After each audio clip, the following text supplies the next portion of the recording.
tentang pokok bahasan biologi bab pertama kelas 10 SMA, yaitu tentang ruang lingkup biologi. Sebagaimana kita tahu bahwa di dalam kehidupan ini ada makhluk hidup dan makhluk tak hidup atau benda mati, ya. Dan biologi di sini hanya membahas tentang makhluk hidup dan kehidupannya. Sebagaimana kita tahu bahwa makhluk hidup itu tidak hanya manusia, tidak hanya kita, tetapi juga ada tumbuhan, ada juga hewan seperti kalkun, ini dari golongan burung ya, atau apes. Kemudian juga di dalam air juga terdapat makhluk hidup, yaitu ada ikan, ada lele, ada ikan, ada berbagai jenis ikan. Ini juga termasuk makhluk hidup ya.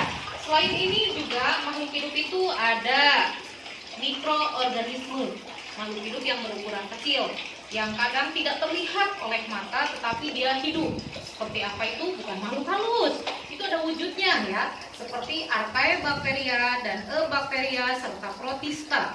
Protista juga banyak jenisnya, ada yang menyerupai hewan, ada yang menyerupai tumbuhan, dan ada juga yang menyerupai jamur. Selain itu juga jamur, ngomong-ngomong tentang jamur atau fungi, jamur dan fungi juga merupakan makhluk hidup. Jadi, yang disebut dengan makhluk hidup itu adalah yang memiliki ciri-ciri hidup. Ciri-ciri hidup diantaranya adalah bernafas, berkembang biak, iritabilitas atau peka terhadap rangsangan, melakukan metabolisme, butuh makan, kemudian juga selain itu juga ekresi, sekresi, itu juga ciri daripada makhluk hidup. Jadi ciri-ciri hidup itu banyak sekali ya, tidak hanya itu, kalian bisa menyebutkan banyak sekali. Kita bisa menyebutkan. Kemudian juga kenapa kita dikatakan hidup? Cion. Kita ambil contoh yaitu Capsicum frutescens atau yang sering kita kenal dengan cabai rawit. Ini memiliki ciri-ciri hidup dari yang tadinya kecil, tumbuh, kemudian berbuah. Dia bertumbuh atau tumbuh dan berkembang. Ini ya, karena dia sudah muncul buah. Kita juga sama ya. Awalnya kita itu adalah berasal dari hasil fertilisasi sel gamet jantan dan sel gamet betina, di mana terjadi penyatuan, terbentuklah zigot, kemudian zigot berkembang di dalam tubuh atau di dalam ovarium wanita, kemudian terbentuklah janin. Kemudian muncullah kita. Kenapa kita bisa ada? Kenapa kita bisa tumbuh? Karena kita mendapatkan nutrisi atau asupan gizi. Seperti itu. Kemudian di dalam tubuh kita pun ada bagian yang terkecil, yaitu ion.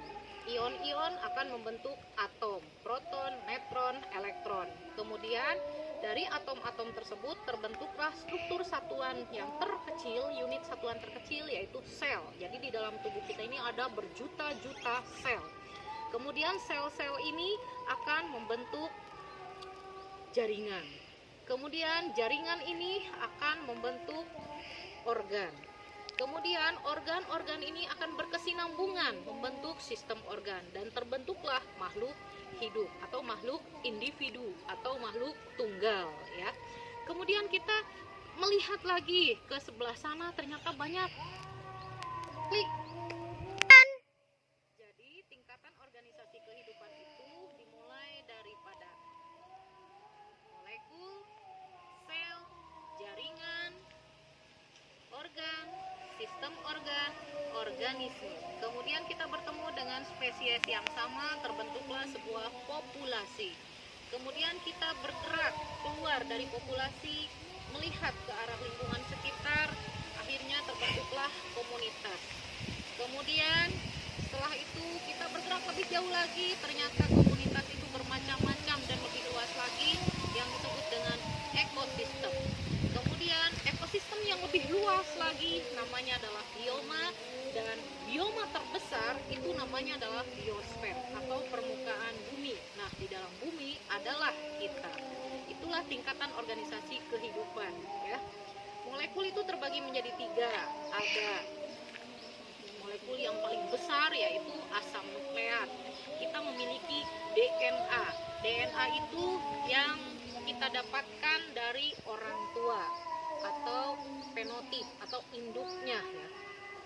Seperti itu. Karena banyaknya lingkup biologi yang begitu luas sehingga untuk mempermudah mempelajari biologi, maka biologi dibuat menjadi cabang-cabang ilmu biologi. Cabang-cabang ilmu biologi itu untuk mempermudah kita mempelajarinya. Misalnya kita ingin membahas tentang organ bagian dalam tubuh kita, maka yang akan kita bahas adalah cabang ilmu organologi. Atau kita hanya akan membahas tentang penyakit yang disebabkan oleh virus, maka cabang ilmu biologinya adalah virologi. Banyak sekali ya cabang ilmu biologi. Selain itu juga ada taksonomi, entomologi, embriologi, mikologi, ichtiologi, kemudian ontologi, kemudian juga selain itu banyak sekali cabang ilmu biologi. Kalau kita ingin membahas tentang dunia ikan, maka kita akan membahas ilmu ichtiologi. Sehingga untuk mempermudah mempelajarinya, biologi memiliki cabang-cabang ilmu biologi. Kalau ingin membahas tentang lingkungan, seperti ekologi, ada ilmunya. Karena banyaknya cabang-cabang dari biologi itu, banyak pula contoh-contohnya, banyak pula jenisnya, banyak pula varietasnya.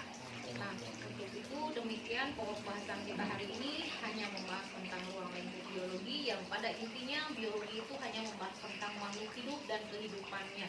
Jadi yang akan kita bahas, kenapa dia bisa hidup, kenapa dia bisa berkembang biak, kenapa dia bisa tumbuh, kenapa juga dia bisa bergerak, bagaimana cara dia bergerak, bagaimana cara dia bernafas, bagaimana cara dia bereproduksi, bagaimana cara dia mendapatkan makanan, kemudian bagaimana dia beradaptasi dalam lingkungannya, bagaimana di manakah habitatnya, seperti itu yang akan dibahas di dalam bab 1 ini. Demikian, Assalamualaikum warahmatullahi wabarakatuh.